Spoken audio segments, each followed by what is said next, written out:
ભાભરના અસાણા ગામની સસ્તા અનાજની દુકાનમાં ઓછું અનાજ આપ્યાનો આક્ષેપ વિડીયો વાયરલ। વાવ થરાદ ભાભર તાલુકાના અસાણા ગામમાં આવેલ સસ્તા અનાજની દુકાનમાં લાભાર્થીને નિયત જથ્થા કરતાં ઓછું અનાજ આપવામાં આવતું હોવાનો વિડીયો સોશિયલ મીડિયામાં વાયરલ થતા ચર્ચાનો વિષય બન્યો છે।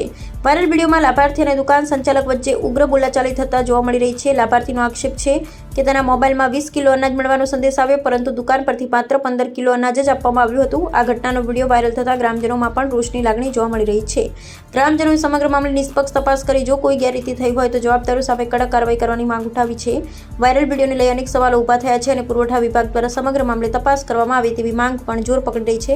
નોંધનીય છે કે વાયરલ થયેલા વિડીયોની સત્યતા અંગે કોઈ સત્તાવાર પુષ્ટિ થઈ નથી। સોશિયલ મીડિયામાં વાયરલ કર્યો, કેટલું અનાજ મળે છે અને આ વખતે કેટલું અનાજ આપવામાં આવ્યું? દર વખતે અમે અનાજ લેવા આવીએ ને અમને ઓછું જ આપે, 20 કિલો આવે તો 10 કિલો આપે, પણ મેં મામલતદારનું કીધું ને એટલે 5 કિલો વધારી અને 15 કિલો આપ્યું। ગઈકાલે હું લેવા આવ્યો ને એટલે 15 કિલો આપ્યું, એટલે પાછું હું આવી અને કીધું કે 5 કિલો ક્યાં ગયું? તેણે કહ્યું 15 કિલો આવશે, લઈ જાવ હોય તો લઈ જા, ને કે કાંઈ નહીં। મેં બનાવ્યો વિડીયો, એટલે વિડીયો બનાવવાનું કારણ એમ હતું કે દર વખતે આમ કરે છે, આખા ગામને આમ 5-5 કિલો ખાઈ જાય તો અચા જાય, કાળો કારોબાર કરે છે। કેટલા સમયથી આપ આ તો મૂલ્ય ખાસા સમયથી આવે ને તારનો સરકાર પાસે શું આશા?